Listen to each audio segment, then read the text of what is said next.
everybody, welcome to another awesome episode of Youth Connect. I'm Aiden. Hello everyone, my name is Kevin. Hello, I am Logan, back for you all. Hello, I'm Jeffrey. And welcome to our Youth Connect. Hello, everybody. Welcome to Youth Connect. I hope you guys are so excited today. I know it's going to be a lot of fun. And as you can see, we actually have two guests back with us. Not really guests, but our crew members have returned for their live performances. We have Kevin and we have Logan. How fantastic is that? So, I'm so excited to have them back, but we should quickly talk about what in the world is Youth Connect. Well, Youth Connect is a news, interest, entertainment show that was created during the pandemic for the community, by the community. Now, let's just say this. It's also important that we remind ourselves that this show is more than just sharing stories. We are working at creating a platform of inclusion and acceptance, one episode at a time. Our Youth Connect team are all advocates for all abilities, and as broadcasters and entertainers, we want to be included in opportunities for acting, directing, writing, being a chef, a creator, speakers, artists, musicians. You know what they say, you name it, and we want to at least try it out. So if you are hiring, please do keep us in mind. But I know there's going to be something for everyone, and Youth Connect is going to be a show that I know that you guys are going to love. But you know what's really exciting? First up, we got to do some interesting news.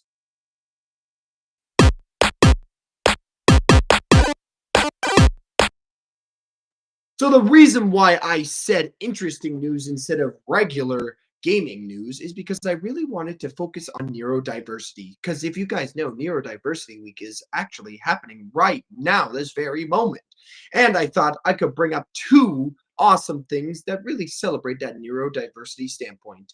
And instead of today's game of the week, I'm going to have today's show of the week. It's a show that I want you to check out. And actually, this show is actually quite amazing. I watched the show recently and it was absolutely breathtaking. It was really sad sometimes, but really captured the essence of real life and how people's problems are sometimes really unique to themselves. But at the end, they're all linked together. So what is win or lose? So win or lose. Imagine this. It's a really giant leap forward in the world of animated series. And I really want to tell you why I think it's so amazing. So first off, let's talk about the show. The show follows a middle school co-ed softball team called the Pickles in the lead up to their championship game. But here's what's interesting. It's not just about the game. Each episode gives us a unique perspective, whether it's a player, their parent, or even the umpire. And let me tell you, for anyone who's ever felt like they're playing a different game in life, this show is for you. Now, really interesting, I think that's really important, is representation. And this is where things get really exciting. And I don't know about you, but when I watch shows, I really pay attention to see how, if there's anybody like me, if there's people that are diverse, that we have a unique cast. And let's just say that Pixar was really embracing diversity in how they tell the story. Sure, we don't have a whole bunch of characters explicitly labeled with disabilities, but some of these characters really feel like they have, whether it's struggling with anxiety, dealing with a lack of confidence, or managing to keep up in a world that doesn't always cater to them. These characters reflect the real life challenges that many of us face every single day. Like, for example, one person has to try to overcome self-doubt while pushing their physical limits. And wow, Pixar, this really does hit home. My niece was not a big fan of this show because she said it was too real. And it really was. But I really love this. This show is absolutely awesome. You might need to watch it only on Disney Plus. That's the only way you can watch this show.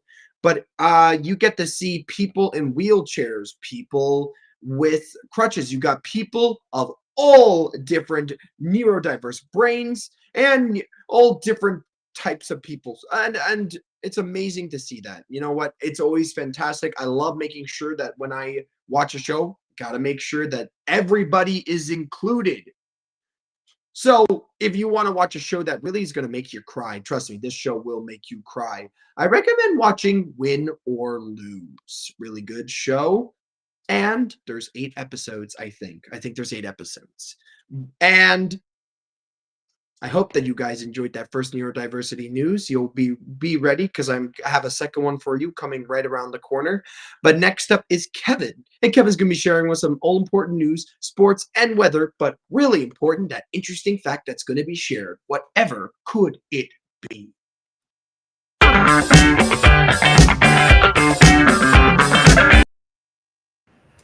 Good afternoon, everyone. Welcome to Youth Connect News. I'm your host, Kevin Aruja.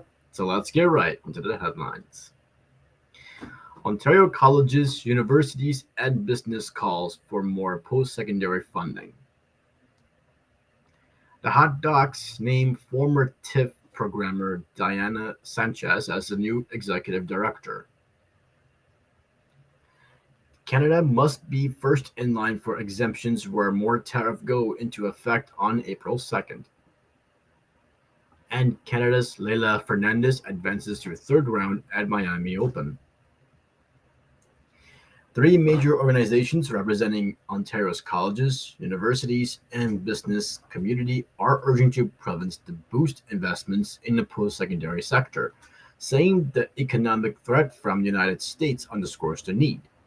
The Ontario Chamber of Commerce, the Council of Ontario Universities and Colleges Ontario, released an open letter Thursday to colleges and universities Minister Nolan Quinn and Finance Minister Peter Bethlen-Felvey, both of whom were reappointed on Wednesday to those cabinet positions. The groups are calling for increased operating funding and money to expand enrollment, as well as enhanced research funding and stronger partnerships between government, industry, and academia. Supporting talent development, upskilling, and reskilling are more important than ever, they wrote, given the potential looming economic disruption and the need for Ontario to become more competitive and self-reliant. Ontario's colleges and universities have been increasingly struggling with finances in the face of low provincial funding, frozen tuition fees, and federal cuts to international student permits. They say an additional $1.3 billion in funding over 3 years announced last year by the province does not come closer to sustaining the sector. The provincial government has commissioned an expert panel to look at those post-secondary finances as it recommended on one-time 10% increases in per-student funding to colleges and universities, followed by inflationary increases with subsequent years, as well as 5% increases in tuition along with an equally generous increase to student aid. That would have amounted to $2.5 billion in ongoing funding over the next 3 years.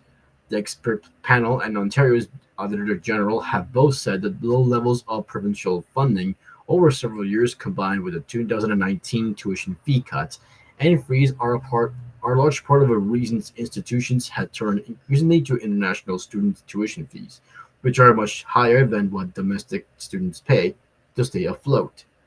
The federal government has drastically reduced the number of international student permits, and therefore colleges across the province have been cutting programs and closing campuses. The Hot Docs has named Canadian film industry veteran Diana Sanchez as the new executive director. Pardon my language. She will take over from interim executive director Janice Daw, who has been leading the beleaguered arts organization since its former president Mary Nelson has stepped down in July after 1 year in the role. Hot Docs organizers say Sanchez will lead Canada's largest documentary festival into a period of rebuilding and reimagining. Sanchez previously worked at the Toronto International Film Festival for about 2 decades, first as an international programmer and then as senior director of the film from 2019 to 2021. She was also the founding artistic director of International Film Festival of Panama and has worked with the Miami Film Festival, Rotterdam Film Festival, and Los Angeles Latino International Film Festival. In a statement, Sanchez said she's thrilled to be joining Hot Docs during a new chapter of growth and transformation. The Hot Docs Festival film will run from April 24th to May 4th in Toronto. Over the summer, the nonprofit restructured its board of directors, temporarily shut down its flagship Toronto theater, and laid off staff, citing urgent financial challenges. It reopened on a limited basis in the fall, saying it made significant progress in addressing its deficit and governance issues while searching for a new leader. Hot Dogs board co-chair Nicolas de Pentier said their organization is confident in Sanchez's leadership will usher an exciting new era for the organization. Ontario Premier Doug Ford said that U.S. Trade Representative indicated behind closed doors that they are planning to up slap a global tariff on trading partners as of April 2nd, creating a need for Canada to shift its focus to making sure it is first in line for exemptions. Ford made the comment to reporters at Queen's Park on Tuesday as he discussed a meeting held in Washington, D.C. last week with federal government officials and U.S. Commerce Secretary Howard Lutnick. Ford's office later clarified that the premier expects the global tariff to come in the form of reciprocal tariff on trading partners that Trump has been threatening for months now. Ford secured the meetings with Lutnick last week after agreeing to put a 25% surcharge on electricity that Ontario supplies to three U.S. states on hold. Speaking with reporters on Tuesday, Ford insisted that if he hadn't been willing to slap the tax on electricity, the meeting would have never happened, and we would have been going back and forth, tit for tat, in a perpetual cycle of escalation. The U.S. has vowed to introduce reciprocal tariff on trading partners on April 2nd, though it has provided few specifics on what form those may take. It has also not indicated whether the 25% tariff on Canadian and Mexican goods that was put on hold for a month to be reinstated. Speaking with reporters, Ford said that he believes that the U.S. is poised and introduced tariff right across the board, and not just on Canada and Mexico, but he expressed hope that there may be an opportunity for Canada to eventually win exceptions through continued diplomacy. The premier, however, said that retaliation remains on the table should be the U.S. follow through with additional tariff on April 2nd. And now moving forward to the sports news, Leylah Fernandez advanced to the third round of the Miami Open tennis tournament with a 7 out of 6, 6 out of 3 win over Alicia Park of the United States on Thursday. After dominating the first set tiebreaker, Fernandez carried the momentum into the second set where she scored 3 breaks with surrendering 1 and earned 59% of the total points. Fernandez improved to 2 out of 1 against Parks, with their only other meeting coming at the 2024 Australian Open. In men's first round action, Montreal's Gabriel Diallo advanced with convincing 6 out of 3, 6 out of 0 win over Argentina's Thomas Echeverry. The 22-year-old Fernandez from Laval, Quebec, will face American Ashlyn Kruger as she looks to advance to round of 16 of the WTA 1000 tournaments for the first time in her career. Fernandez had a bye in the second round after entering the tournament as a 26th seed. The 6'8" Diallo, who advanced to the main draw as lucky after losing his final qualifying match, made the most of his second chance by dispatching Echeverry in 74 minutes.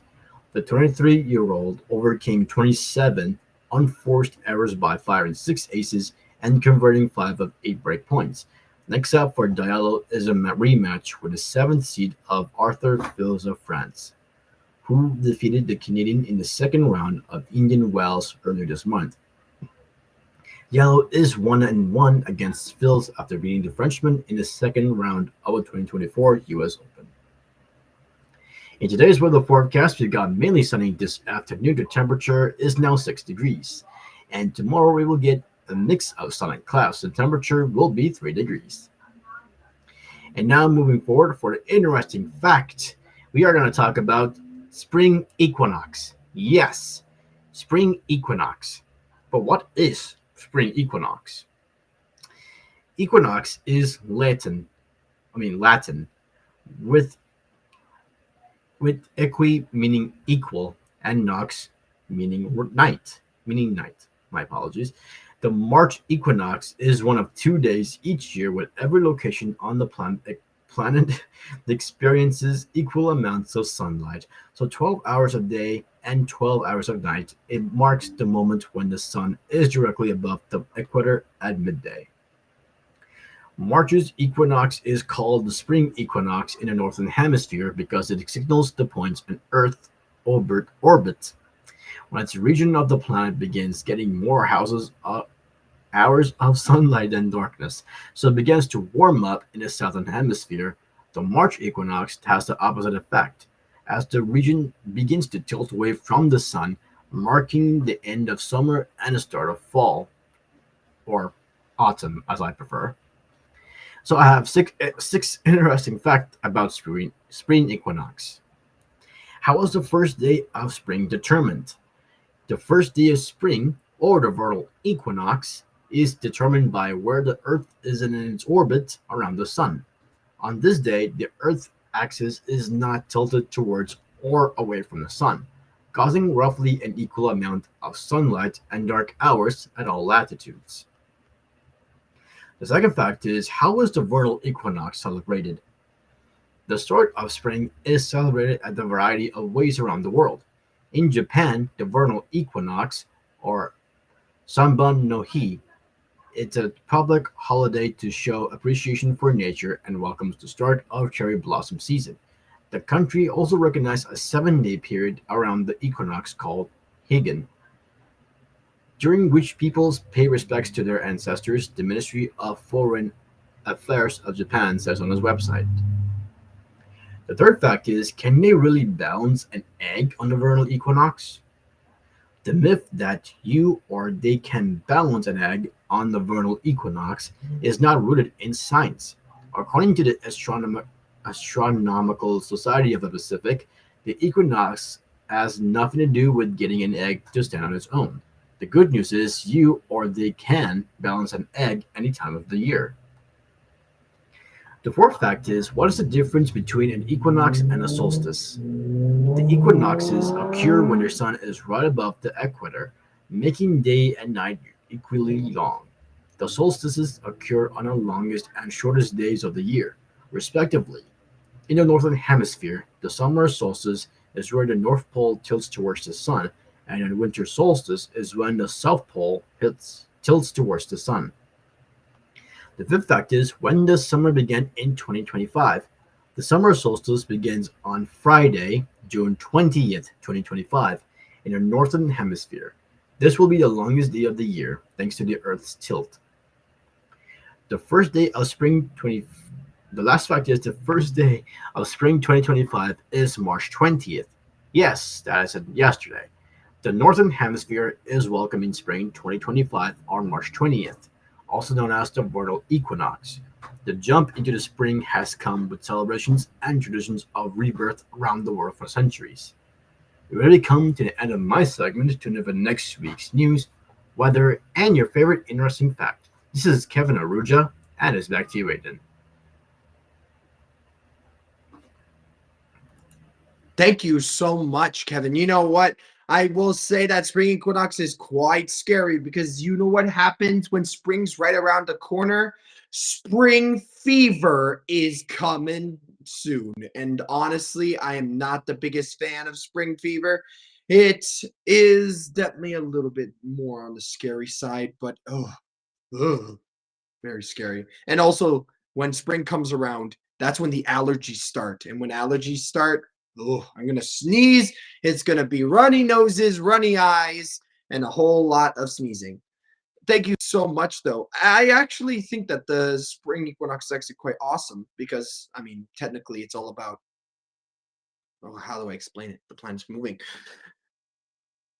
Now, I will say, out of all of the seasons that are out there for Logan, for you, Kevin, as well, and for you, Jeff. If you guys have to choose, is spring your favorite season, or are you more of a summer, winter person, or do you like spring? I like spring because it's the start of warm weather. The grass isn't growing just yet, and it is the start of growing plants. That's why I like spring. But like, what's your favorite season, guys? I like summer because the weather starts getting warm. Well, it starts getting warm in spring, but summer's more my kind of day when the flowers are blue, when the flowers are out and the grass grows. Just nice. Yep. I love that. What about you, Logan? Favorite season? I would have to agree too. Summer is nice. Mm. And what about you, Kevin? I'm into cold temperature kind of guy. Cold temperatures, and more of a winter person. That makes sense. Mhm. Now, I actually have one more equinox fact to share with you guys. Did you guys know when spring equinox happens, or the morning of the equinox, did you guys know that the Great Sphinx in Egypt, of Giza, technically, actually stares directly into the sunrise during the equinox? So that's a little bit of fun extra equinox facts that you can share. But that's actually really cool because, yeah, there actually is a number of ancient sites that align with the equinox, like the Angkor Wat, and the Chichen Itza. I apologize if I'm butchering the names here, but it's interesting because a lot of old structures actually were based off of the sun setting and the sun rising. That was their whole history. How awesome is that? All right, guys. Thank you so much, Kevin, once again. And time to bring with you a second neurodiversity news, or neurodiverse news if you want to do something simple like that. All right. So this news is a bit older, but I think you guys need to know about it because it's actually quite cool. Especially during Neurodiversity Week. It's a bit of an older news, but I know that it's so important. Now, we don't have Just Dance 2026, but we do have Just Dance 2025. And actually, I just learned about something which is quite awesome. Did you know that they actually shined a light on ADHD with their song Bang Bang, My Neurodivergent Anthem by Galantis? It's a dance map designed to reflect the real experiences of ADHD, and Ubisoft's Neurodiversity Employee Resource Group, which is actually quite an amazing name, played a key role in shaping this representation. With Pierre, a founding member of the ERG and director of Ubisoft's Neurodiversity Talent Program, leading the effort to educate the Just Dance team, he provided insights into how ADHD affects movement, focus, and energy, and helps us ensure that choreography truly captured the inattentive, hyperactive, and hyper-focused states of ADHD. Now, I will say, Helene, the content creative manager for Just Dance, saw an opportunity to use the game as a platform for positive neurodivergent representation. She worked very closely with the ERG, ensuring their voices were heard in every stage of a development. And the map tells a story through movement, where over time there shifts into kind of dreamlike state and rapid high energy moves, and then sometimes a controlled robotic state to show deep hyper focus. And also, they also wear a mask, a nod to how neurodivergent people often hide their true selves to fit in. But by the end, they remove the mask, a moment of celebration and self-acceptance. So I actually haven't played this song on Just Dance 2025, but when I get it, I definitely gonna have to try it out. I actually really love this. Now, I really will say this just ahead. Ubisoft really did take important steps into consulting neurodivergent employees, but it is unclear if they hired ADHD dancers or choreographers to bring these movements to life. But this really does raise a larger question. How do companies go beyond seeking advice and instead hire neurodivergent creators to tell their own stories? Now, let's just say this. This is the very first, well, not very first, but this is the first dance that I've heard that is a really good, authentic representation And the next step could be very ensuring that neurodivergent people are not just consulted, but actively leading and creating these kinds of projects. And hopefully, we can keep taking really big steps forward, big steps at a time. So, if you guys have Just Dance 2025, please check out Bang Bang, a neurodivergent anthem. All right, this has been your second neurodivergent news. And next up, we have Logan with some cooking knowledge he has to share. Whatever could it be?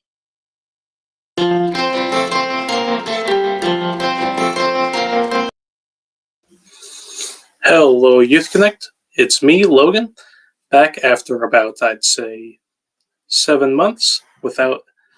I'm finally back to deliver some of my culinary knowledge to y'all live. And for today's talk, and for today, I got a whole bunch of culinary news to cover today.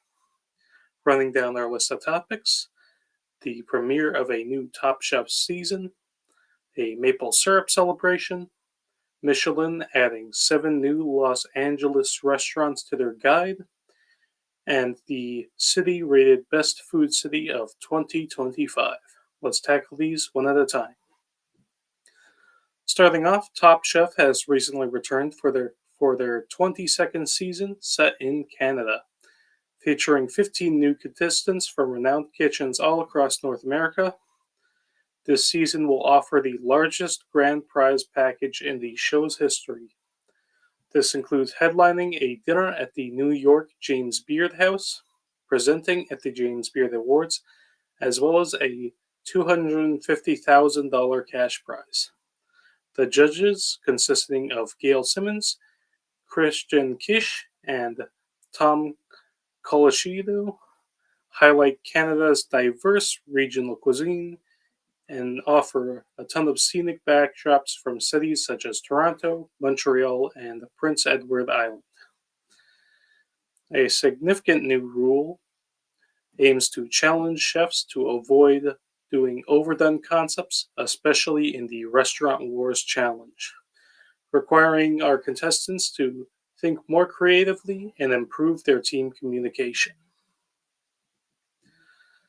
Going on from that, over 1,000 community members gathered at the Chippewa Nature Center on March 15th to celebrate Maple Syrup Day as we now entered spring.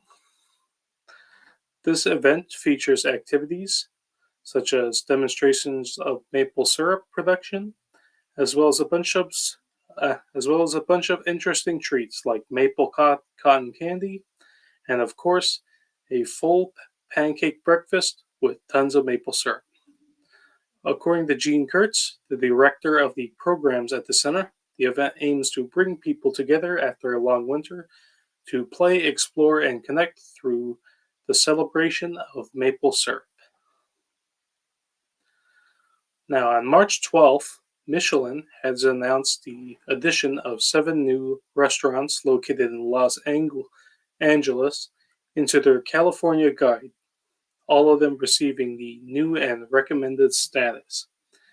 These establishments, which all opened in 2024, include the likes of Bar Atoli, which specializes in French cuisine, Toma, an all-day eatery with Persian and British influences, and Kusano, a Japanese omakase sushi restaurant. Omakase basically meaning that each course is specialized and is tailored directly to the individual customer. Anyway, all these restaurants are now eligible for Michelin star recognition at the upcoming California Michelin Guide ceremony, which will be held during the summer. And for my last piece of news today, publishing giant Time Out has declared New Orleans, a city that I was very lucky to visit last Christmas, as the world's best city for food in 2025. The Big Easy's rich culinary heritage, vibrant food scene, and unique blend of flavors have all earned it this prestigious recognition. And I gotta say that as someone who visited that city, very recently, I totally agree with it. It is a very it is a city that is drenched in a bunch of culture, and it really just speaks out like, hey, I am a city with a story to tell. Anyway, that'll just about do it today for my culinary news. Thank you all for listening in, and back to you, Aiden.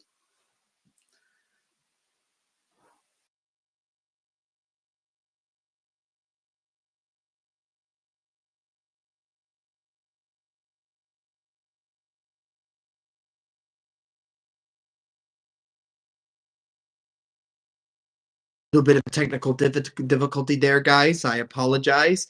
But you know what's really exciting? I really loved your news, Logan. I think that over time, at the start of Michelin stars being created, you know what?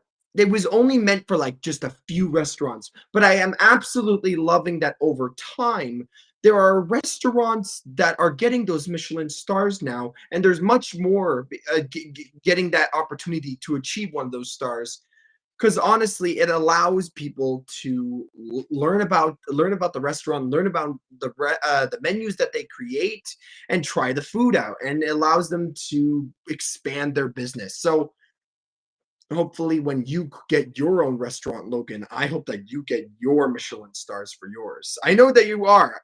I know at the start of a chef's life they work at a place, but over time they eventually work for their own business.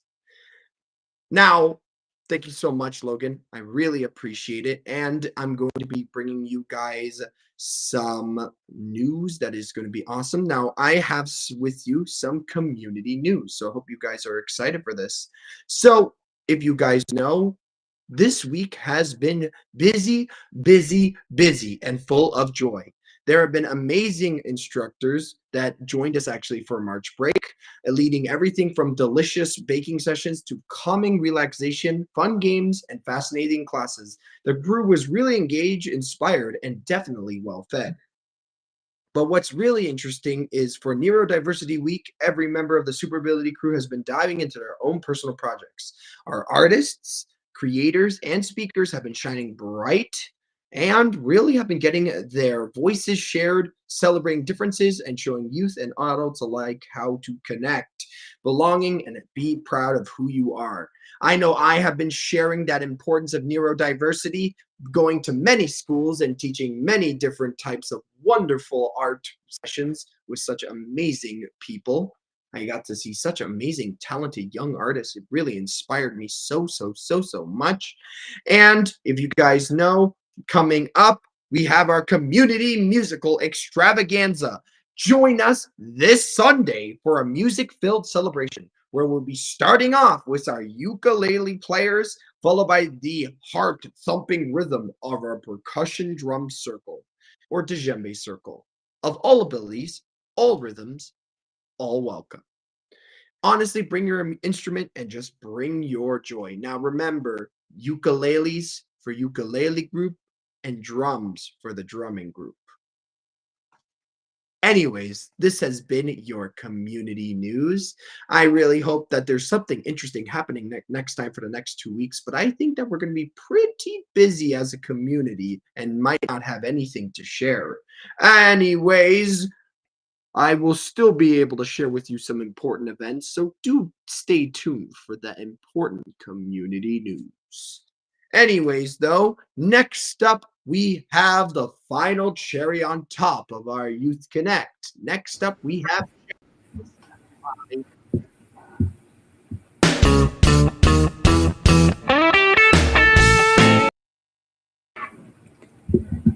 Hello, everybody. Nice to be with you all. I'm Jeffrey, and I'm here to bring you some live music.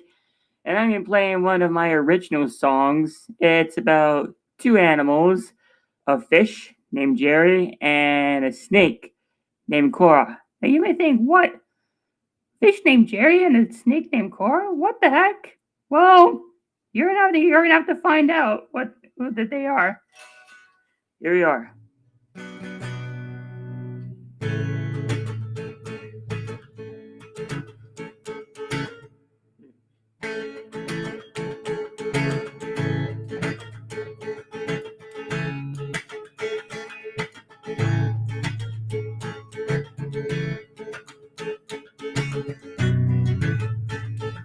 had a fish named Jerry who was found on a ferry, and people said that it could cry, cry, cry. When I lied, it wobbled and bubbled instead. It was all a lie, lie, lie, all a lie, lie, lie. Jerry swam in the dam like he dipped in his world, and he jumped and he bumped, even gave a fishy tail bump. Come on, Jerry, whoop, whoop, whoop. Why you gotta be so merry? Whoop, whoop, whoop. You went for a dip, then you did a flip. Whoop, whoop, whoop.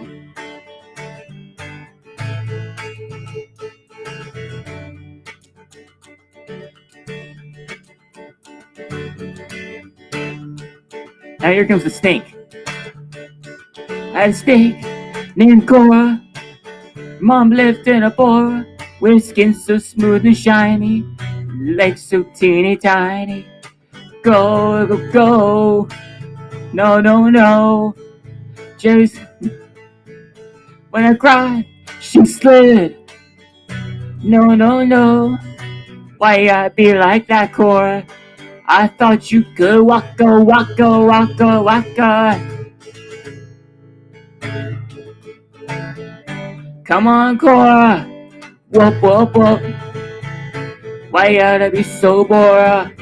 Whoop, whoop, whoop. You slithered and withered my dreams into dust. Whoop, whoop, whoop. Now this song is a bust. Whoop, whoop.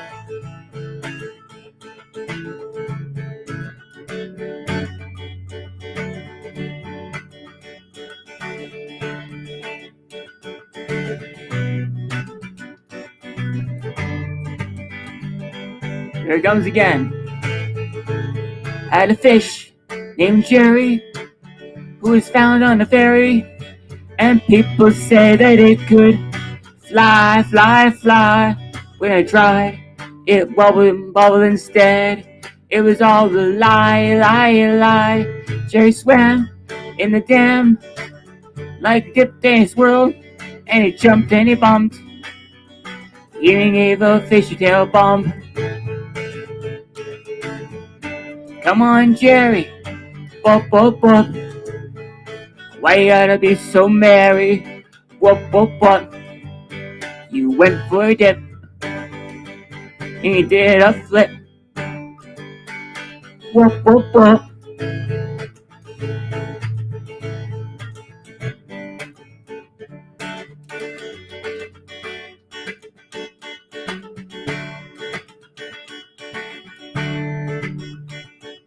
I snake named Cora.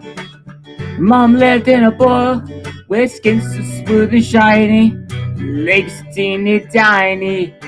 No, no, no, no. When I tried, she slithered. Whoa, don't go. Why I be like that, Cora? I thought you could waka, waka, waka, waka. Come on, Cora. Whoop, whoop, whoop. Why you gotta be so Bora? Whoop, whoop, whoop. You slid in with dreams in the dust. Whoop, whoop, whoop. Now the song is a bust. Whoop, whoop, whoop. Come on, Cora. Whoop, come on, Jerry. Whoop, whoop, whoop. Telling me that you whoop, whoop, whoop. Telling me that you whoop, whoop, whoop. Whoop, whoop, whoop. Whoop, whoop, whoop. Come on, Cora. Whoop, whoop, whoop. Telling you that you whoop, whoop, whoop. Telling everyone you whoop, whoop, whoop. Whoop, whoop, whoop. Whoop, whoop, whoop, whoop, whoop, whoop, whoop, whoop, whoop, whoop, whoop, whoop, whoop, whoop.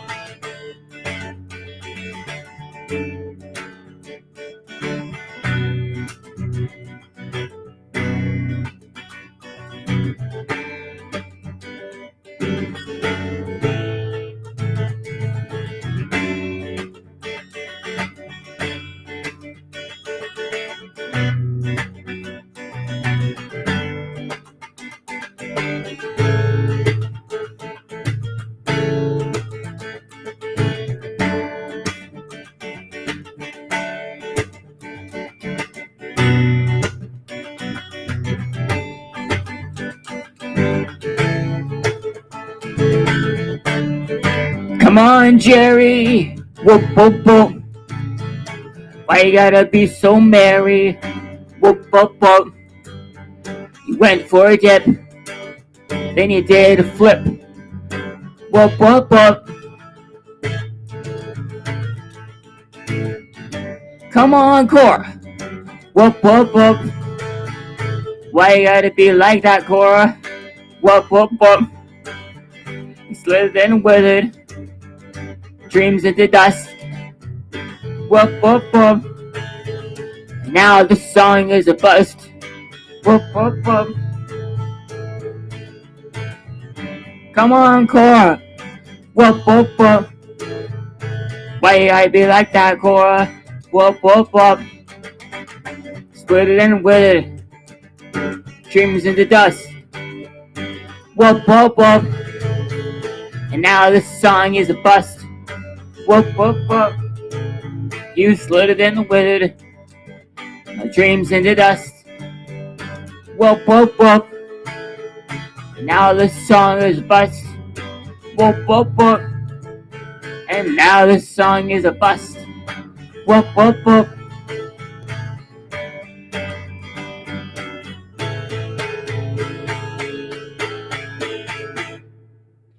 Thank you, everybody. This is Jeffrey, your live musician. I'll see you all next week. Make sure to check out my website, jeffreyackerman.com. Anyways, back to you then. Bye, everybody. All right, guys, that was fantastic, Jeff. You know what? I love the song about a fish and a snake, and they go on a boat and they go on a ride. I love the songs that you do. Always amazing when you do your own original songs, Jeff. And guys, this does bring us to the end of our Youth Connect. Now, if you liked Youth Connect, I need you to do a few things for me. I need you to like, comment, and subscribe. And don't forget to click the bell. Yes, don't forget to click the notification bell. I hope that you guys have a great rest of your day, and we will see you all next time. All right, guys. Catch you later. Bye.